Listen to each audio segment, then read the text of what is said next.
Well, I'm excited to talk about this. You have your waiting for the punchline. Yes. This is what a short film or that you're going to be producing? Yeah, it's a short film. It'll be about 12 minutes. It's also I also would like to use it as a proof of concept for a TV show. It's kind of Nice. like a feel of Cheers meets Waiting with Hmm. the ensemble cast, and it all takes place in the Situation Comedy Club. But yeah, we're going to shoot it in April, and we're going to have, COVID compliance officer, mask, face shield, the whole 9 yards. Yeah, what's this very, very kind of about your story about moving to LA from the Midwest? Obviously we met like a long time ago. I think a red carpet, actually. I think we were both in cosplay, if I remember correctly. Yep. Yeah. Were you Kylo I was Ren? Kylo Ren. Yeah, I was yeah. You're Princess you're Big Leia. Leia. Yeah, I so was that's your pretty mom. funny. Yeah, I think it was info list pre Comic Con party, and it was cosplay Yep. themed. That was one of my favorites because one of the few times I got to cosplay at a red carpet. It was so much fun. That was honestly, of all the times that I've gone cosplaying as Leia, which there have been many, that was my favorite time. And I loved how you just like kind of swooped me up and interviewed me. And like, you're so good at interviewing people because it doesn't feel forced, but it's also very articulate.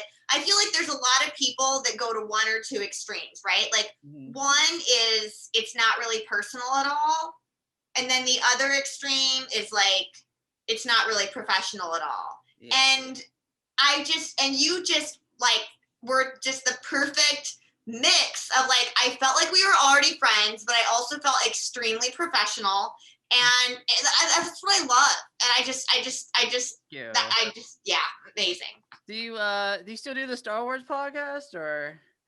So I've actually been I don't know if you are familiar with the Stereo app, but I've been a Mhm. creator on the Stereo app since August, Okay. and it's sort of like Clubhouse in a way, which I don't really use as much because I'm new to it. But Yeah. it's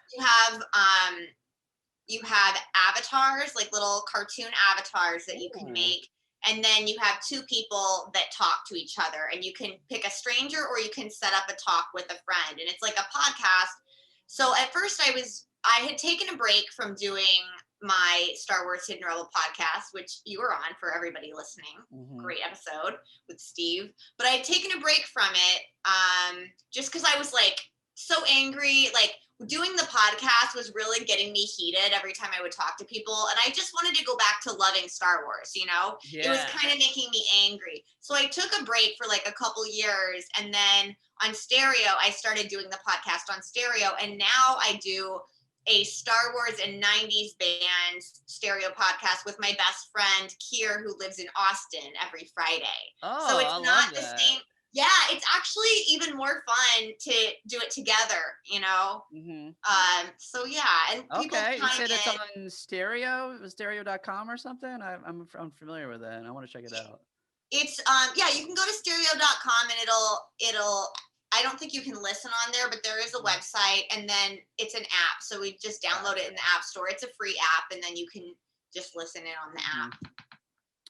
Well, so is this let's talk about your journey because I feel like a lot of that is going to be inspiration for Waiting for the Punchline short film actually. So you grew up in the Midwest, then did you actually follow a guide to LA or I saw the trailer for this Thank you. Thank you so much for watching. You're so yeah. cool. But I think you're cool. No, I didn't actually follow a guy to LA. I actually, in truth, I wasn't even doing stand up yet. I came Mhm. here with the sole purpose of acting, and I Okay. actually broke up with my boyfriend the night before he drove me to the airport to move here. Uh So that part, we're cool now. We talked a few months ago, but that part is fictional. mhm. Um, yeah, the real way that I started doing stand up was I had lived in LA for about like 6 or 9 months or something, and I had been acting. I had gotten a part-time waitressing job, and then I'd also gotten like a few paid acting gigs. One of them got me into SAG and went viral on YouTube. It was a web series. Oh, that's awesome. And I was kind of like, yeah, I'm doing it. I'm doing it. So like I quit my job, and then you know how the industry Yeah, works. Like I yeah. shouldn't have quit, and I got really depressed. And I was also doing improv at the time at UCB, and I saw an ad on LA Casting, which is where actors that don't have agents yet go, or if you do have agent, you can still go there to get auditions. And I saw a casting for a stand-up comedy show. They wanted women that had improv experience that wanted to try their hand at stand-up. So I did that, and I got a coaching from one friend, and then the other friend was the producer, and I did some shows. And then that was the beginning of me doing stand-up. Wow.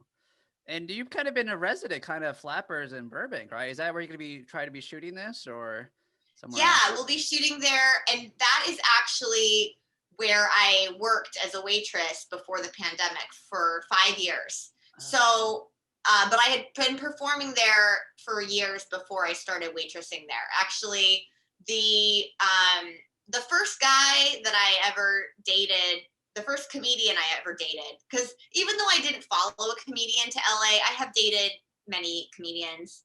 And my first night that I ever did an open mic at Flappers, because I was doing the show the first time I ever did stand up, and then I did all these bringer shows, which is where it's kind of like an up and coming band.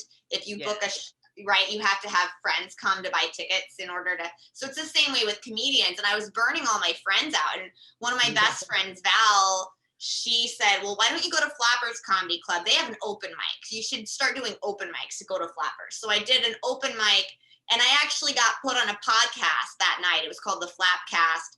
And then the other guy that got put on the podcast, we ended up hooking up. And then about 2 years later, I started working there as a waitress because I hated my other job at Johnny Rockets. It was awful. And just a month ago, I found out that the owner has known about all of my relationships with all of the comedians I've dated ever since that one guy. Wow, Very word gets around, huh? apparently. So yeah, let's go more in the backstory on this project. So your character kind of follows a guy to LA, and he leaves you for another woman as soon as you get there, right? And Yeah. and then you guys are kind of still working together as comedians, or what is the backstory with that? Well, so it turns out that he has been sleeping with this girl, maybe multiple girls, I don't know, this whole time. And he's like a headlining comedian. And I have never done, my character has never done comedy. So I was going to eventually move out to LA to join him, but I just kind of did it sooner than planned as a surprise. And then come to find out that he was planning on breaking up with me this whole time. And so it all takes, the short film all takes place in this one night where I'm stuck there. I'm not visiting. Like I full on moved there. Like I've got my suitcase packed, and I'm just like, well, what do I do with my life now? Like, I guess I could just move back home, but I quit my job and I sold my apartment. And I don't really want to reveal how it ends, but I will say that Christy, my character, does end up staying in LA. She does end up doing comedy, and she ends up, we don't get this far in the short film, but she ends up working at the comedy club as a waitress in order to continue surviving there and pursuing, she actually ends up pursuing a bunch of artistic endeavors later on in the series. But the short film is just her navigating the initial WTF. Yeah. Well, let's talk about the cast. I guess you're working with some friends, and I think you have a friend who's a producer or director working on it too. Yeah. So Lizzie Gordon is the director, and we have talked about working together on a lot of different things. I had like a short scene, like a really short film that we were going to work on together, and we didn't. It was actually a friend from work that we just wanted to act together, and I wanted to work with Lizzie. And we had something that I wrote, and then there was something that Lizzie wrote, and then there was something that the other girl wrote, and we were always kind of like, we didn't really love any of the it was more like we all just wanted to work together, and I wanted to work with Lizzie. So she does a lot of horror comedies, Oh, and there's a cool. lot of flashback imagination sequences in this where I'm killing my ex-boyfriend. So I don't want to say that it's a horror comedy, because it's not really the But it genre, has some but it's like, elements, or you know. right. It's like Yeah. a rom-com but angrier. And I just think Gotcha. Lizzie will be perfect at that. And when I was first telling her about the story, and I was like, I don't know how we could do this though. She's like, oh, I know. Dun, dun, dun. And I was like, oh my God, you're a magician. And then I've had table reads of it. But the thing is, when I've done my table reads, the characters have changed so much that some of the characters don't even exist anymore. And then other characters, like, for example, one love interest doesn't exist anymore. So the other character became a love interest, or like a potential love interest. So that morphed that around a lot. And Lizzie has a few friends that she works with a lot. And I was kind of like, the people that read for this before, like, those characters are no more. So I don't really know what to do. And so Lizzie sent me the like reels and headshots and everything. And it honestly, we did a table read a few weeks ago, and these actors are like perfect for the parts. But you know how it's like, roles just kind of morph, you know what I mean? And these roles have been inspired by real people from various restaurants. Like, I started writing this when I worked at a pool hall, Fantasia Billiards in Burbank. Oh, which wow. isn't even a comedy club. It's not even about what the thing is about. I was doing comedy while I worked there, but you know, and so, but some of the characters were influenced by those people. And then I worked at Flappers, and it was like influenced by those people. And now that we have these actors, like, we're getting even more ideas on influencing the characters. You know, I just think it's been many years in the making, but I think it's a good thing that it took this long, because everything has more depth now, you know? That's awesome. So you launched it already. It's on seed&Spark.com. I'm not familiar with that. Is that like similar to Kickstarter, but like, do you actually get to keep the money if you don't reach your goal? Like, tell me the background on that. Ooh, yeah, that's a good question. So Seed&Spark, it is a lot like Kickstarter. I did Kickstarter in 2013 to raise money for a web series, and that was great. But I like Seed&Spark better because, well, they have an 80% success rate, so that's cool. And I was trying to figure out, both this time and last time crowdfunding, whether to do Kickstarter or Indiegogo. And I know there's also GoFundMe, but I kind of feel like GoFundMe is, it's more for like when somebody has like a medical thing, or, you know, I donate to a lot of GoFundMes, but that's what it is. It's donating to a cause, you know? And while I feel like my film is a worthy cause, it's like an artistic endeavor more than anything. And Seed&Spark is more for films specifically. I think maybe it's only for films. They might do it for like comedy specials and concerts and stuff, but it's pretty much artistic stuff. And Kickstarter is an all or nothing campaign. Yeah. So it can be helpful, because if you're almost to your, like, let's say you need $10,000 to shoot your thing. For us, it's $15,000. So, okay, fine. I'll just say it's $15,000, because why not? So let's say you need $15,000, and, you know, you're on Kickstarter and you raise $10,000, and then you don't get any of your money. Well, it doesn't really matter, because like, you probably wouldn't have been able to shoot the $15,000 project on $10,000 anyway. Yeah. But then if you have an Indiegogo, and that's a you can keep whatever you make campaign, you raise $10,000, but you really need $15,000, then you have to come up with $5,000 somehow. So, you know, if you I did a Right. And Kickstarter once for my comic book and animation, and it's it's yeah, stressful. the money doesn't just like show up. You have to work at it. But Yeah. what I liked about Seed and Spark is that it's an 80% success rate. Or it's if you Oh. get 80% of your goal, you're greenlit. So if we raise $12,000, which is 80% of Mhm. $15,000, I think math is not my strong suit. That's why I like Yeah, Star Wars and acting.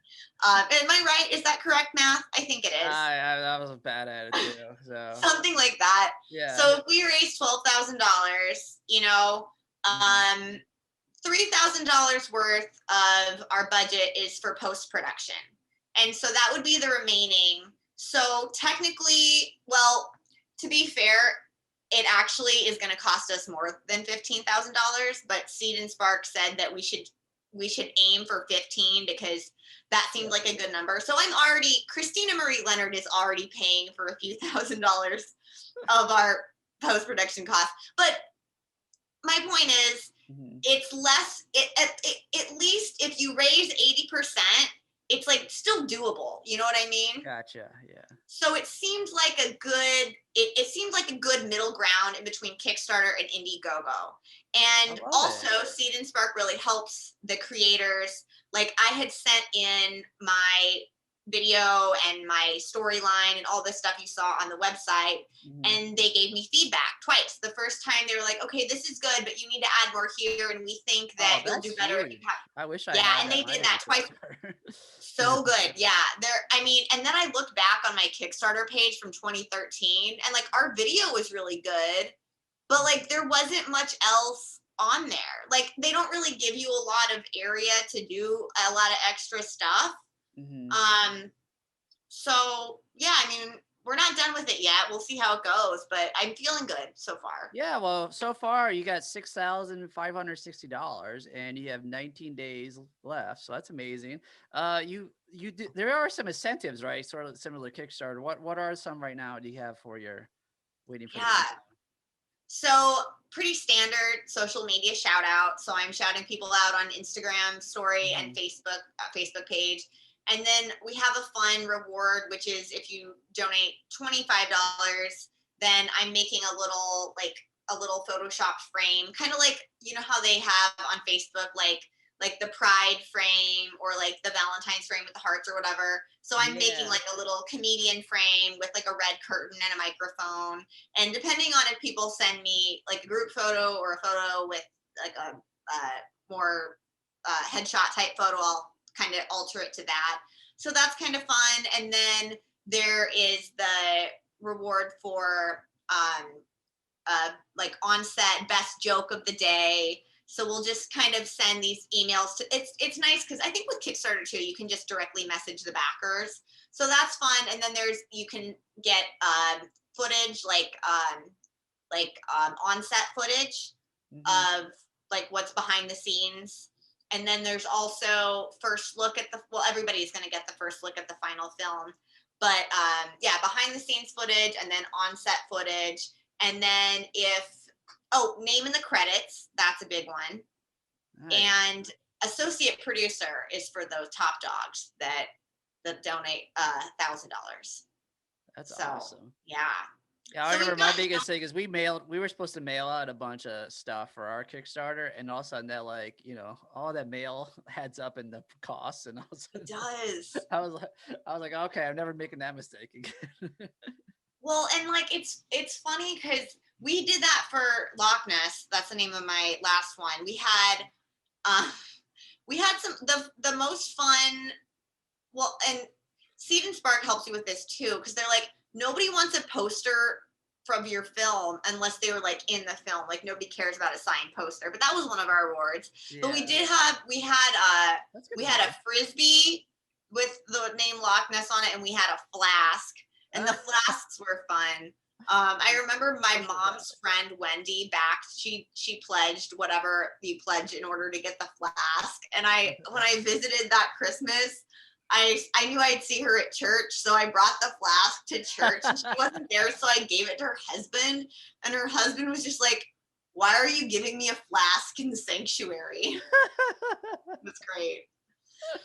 But a lot of people didn't even want their rewards, you know what I mean? So like I had all these extra flasks lying around and I'm sober. So, cool. you know, There you go. Give them out for this now, I guess. yeah. Oh, that's great. Well, cool. Where can people go to website, social media wise, where they can actually donate and keep in touch with you and follow your journey as you make this wonderful short film? Oh, good question. Probably the best place to go would be my Instagram page, which is at Christina Marie Leonard. That's Christina with a CH. And that'll direct you to the Seed&Spark website. And if you don't have Instagram and you want to just go to my website, ChristinaMarieLeonard.com, that's got everything on there. It's a one-stop shop. I love it. Well, thank you so much for your time. Talk to me. Good luck and everything. And I can't wait to watch this film get made. Awesome. Thank you for being so supportive, Steve.